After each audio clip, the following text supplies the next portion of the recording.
Welcome to YouTube channel Roni Biswas official. বন্ধুরা, আমরা এখন অবস্থান করছি সাজেক ভ্যালিতে। আর সামনে যে রেস্টুরেন্টটা দেখতে পাচ্ছেন, এখানে আমাদের আজকে দুপুরে খাবার ব্যবস্থা করা হয়েছে এবং রাতেও আমরা এখানে খাবো। তো চলুন আমরা দেখি কি কি ব্যবস্থা আছে। আপনারা যেটা দেখতে পাচ্ছেন, চুলায় বারবিকিউর মতো রান্না হচ্ছে। এটার নাম হচ্ছে বাম্বো চিকেন। দেশি বা বিদেশি মুরগি দিয়ে, মানে কয়লা মুরগি দিয়ে করা হয়। আবার বাম্বো রাইসও হয়, যেটা আপনার ফ্রাইড রাইসের মতো।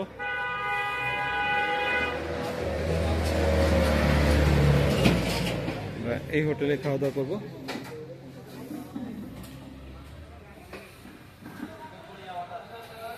আমাদের সম্মুখে খাবার চলে এসেছে।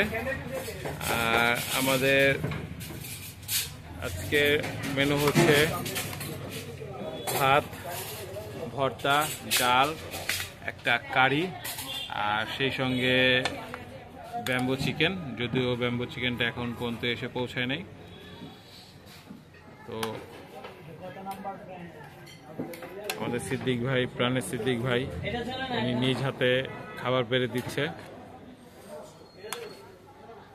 তো খুবই অমায়িক একটা লোক। যারা মিশছেন তারা অবশ্যই জানেন। তো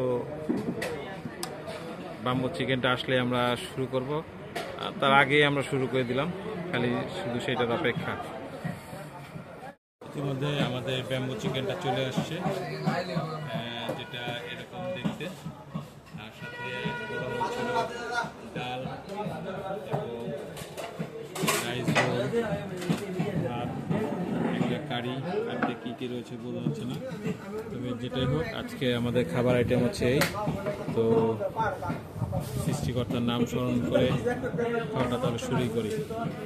আমরা ছোট্ট একটা রিভিউর মতো নিব যে আমরা যে এই সেম প্লেস রেস্টুরেন্টে আসলাম, আসার পর যে খাবার খাচ্ছি, খাবারের মানটা আসলে কীরকম, আসলে সেটাই আমরা সিদ্দিক ভাইয়ের কাছে শুনবো। সিদ্দিক ভাই, বলেন আপনার মন্তব্য কি, যে তরকারি, ডাল, ভর্তা, তারপর বাম্বু চিকেন নাম্বার হিসাবে বলবো, বলেন হিসাবে বলেন।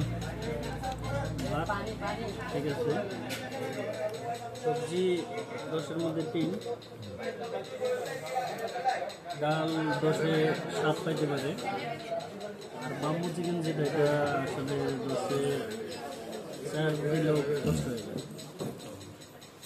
তো আপনারা বুঝতেই পারছেন যে বাম্বু চিকেনের স্বাদটা কীরকম। এর আগেও আমরা বাম্বু চিকেনের সম্পর্কে শুনেছি, কিন্তু খাওয়ার ইচ্ছা তো আসলে এটা মরে যায় না শোনার পর। তো আমরা সেটাই ট্রাই করলাম। তো এর আগেও আমরা এরকম অনেক ব্যাড কমেন্ট শুনেছি, যেটা আমরা নিজেরাও উপলব্ধি করলাম। তো আপনারা যখন আসবেন তবে অবশ্যই ট্রাই করবেন নতুন খাবার, নতুন জিনিস। ঠিক আছে, ট্রাই করতে তো আর দোষ নেই, ট্রাই করে নেবেন।